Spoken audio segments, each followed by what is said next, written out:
bonsoir dalee na jàmm ci li gën a fës ci tënkum xibaar yi wàllum tàggat yaram lay doon benn pàcc maanaam sport tey nag nekk jeexantalu weekend bi ci championnat yu bëri tey football nañu Manchester City dafa daal di daanoti moom ak kooku di Barcelona dinañ ci ñëw ci kanam ci yaatal laata booba ñu ngi leen naan bu dee ku bees nga ci chaîne bi nga abonné bul fàtte nga bës cloche notification bi partager vidéo bi day dooleel chaîne bi te lépp lu ñu dugal ci information da ngay bokk ca ña koy njëkk a jot acca comme niñ ko waxee ca ñoo ne la ñuy dooree Manchester City tey nag mu nekk match boo xamante ni joué na ko digganteem ak Manchester United foofu ca Premier League ba match ba nag na mu démarré moo di kookee di Manchester City moom moo gagné woon li nga xam ne mooy première mi-temps bi ba ci sax cappaandaw gi ca la ñu daal dee yëg ba ca 88 minutes ba ca la kookee di Manchester United daal di rek gaawantu dugal ñaar ci ay bit ci ñaareelu mi-temps bi ci mit yoo xamante ni nii wala sax ci bal yoo xamante ni dañoo jégalante lool sax moo daal di may kookee di Manchester United mu gagné match ba mu nekk ñaari bal ci benn boobee défaite nag mu ñëw nekk 8e défaite goo xam ne moom Manchester City am na ko ci 11 match yi mu mujjee football kon nag boobee crise mu nekk guleet ñu am ko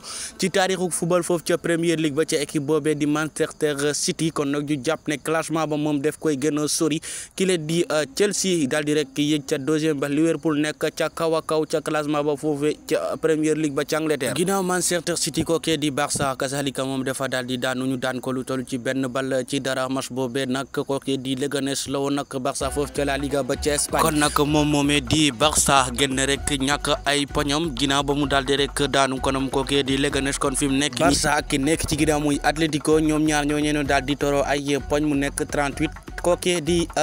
Real Madrid nekk ca 3e place ba am 37 poñ jàng jëf loolu nag nekkoon match boo xam ne tukkee na foofee ca La Liga ba moom moomee di Lamine Yamal génne ab blessure wala sax ñu génne ko yaakaar ne dafa blessé tey jëbal nañ ko li nga xam ne mooy Golden Boy bi mu présenté ko ñi nga xam ne ñooy supporter Barça kon nag moom moomee di Lamine Yamal jot na trophée Golden Boy 2024 ba tey ca Barça la ñuy desandeek yéen moom moomee di Fermin Lopez ñàkkati na ab bañam ginnaaw biñ nemmee ko match bi passé moom moomee di Olmo moo ñàkkati woon a bañam kon foofee ca Barça nemmeeku nañ fay bañ yu rot saa su nekk wala sax mas bi nag tey noonu ne la daal di rek méttee ki nga xamante ne mooy Gavi ak kookee di Fermin Lopez moom nag ñu fàttali leen ñàkk na bañam foofu ca match ba ji wey wax ci programme mu tey geek na mu daal di déroulé résultat ñu dik ci fas yéene awaati foofee ca Premier League ba tey moom moomee di Chelsea dafa daal di daan kookee di Brentford lu tollu ci ñaari bal ci benn moom moomee di sénégalais nekk Nicolas Jackson dugal na ci 80e minute laata booba 43 moom moomee di Kurela moom nag moo daal di dugal bit bu njëkk bu waa Chelsea kon fi mu nekk ni classement foofu wala sax classement ba foofu ca Premier League ba ca Angleterre daal nay changé kon nag moom moomee di Manchester City gën na wàcc moom di Chelsea gën a yëg ca mbir ya Liverpool nekk ca kaw ñu fàttali leen moom moomee di Liverpool dem dafa daal di tëmb am ab match nul diggante ma ko Fulham la woon ku nekk dugal sa morom ñaar ci ay bal Southampton dàq nañu seen ko manager moom moomee di Russell Martin la tax nag moo di tey moom moomee di Tottenham da koo daan lu toll ci ñeeyomi bal ci dara ci terrain maanaam 5-0 loo moomee nag di Pape Matar Sarr nekk international sénégalais dugal na ci 25e minute bi maanaam ñaar fukki minute ak juróom kon nag ñu jàpp ne moom moomee nekk ab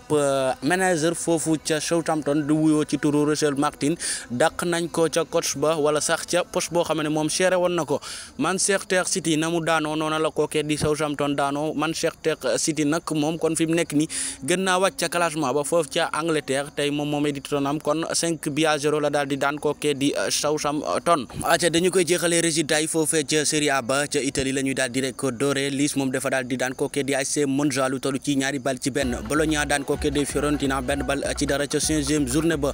kookee di Hellas Verona moom dafa daan kookee di Parma lu tollu ci ñetti bal ci ñaar ko moom dafa daan kookee di Roma ñaari bal ci dara Milan moom dafa niil ak kookee di Girona ku nekk dugalul sa morom benn bal Inter Milan moom ak Lazio dinañu laale suba lundi 16 décembre 2024 wéy ca wax ci leneen lu soxal wàllum Bundesliga ba foofu ca Allemagne Stuttgart moom dafa daan kookee di Hoffenheim lu toll ci ñetti bal ci benn Hoffenheim moom dafa daal di tembo kookee di Dortmund ku nekk dugal sa morom benn bal RB Leipzig moom dafa daan kookee di Francfort ñaari bal ci benn jànga jëf mbokk yi loolu moo gënoon a fës ci résultat yi tukkee yenn ci ay championnat yu gën a ngande réew mi àdduna wërngal këpp di ko daal di topp ñu indi leen ko jukki leen ko fii ci Faram Facce TV ci kalamay Kocc Muslima Sène nekkoon ci kaddu gi gaay foofu la ñu daal di bàyyeekoo ak yéen di leen ñaanal jàmm di ko sàkku ci yéen xiwal yu sawan baawan ba ñëpp daal di cay mën a jëriñoo di leen ñaanal ñu daal di fanaanoo jàmm ba yeewu ko incha allah ba suba ak jàmm gaay ba leen fàtte abonné commentaire wax ñu seen xalaat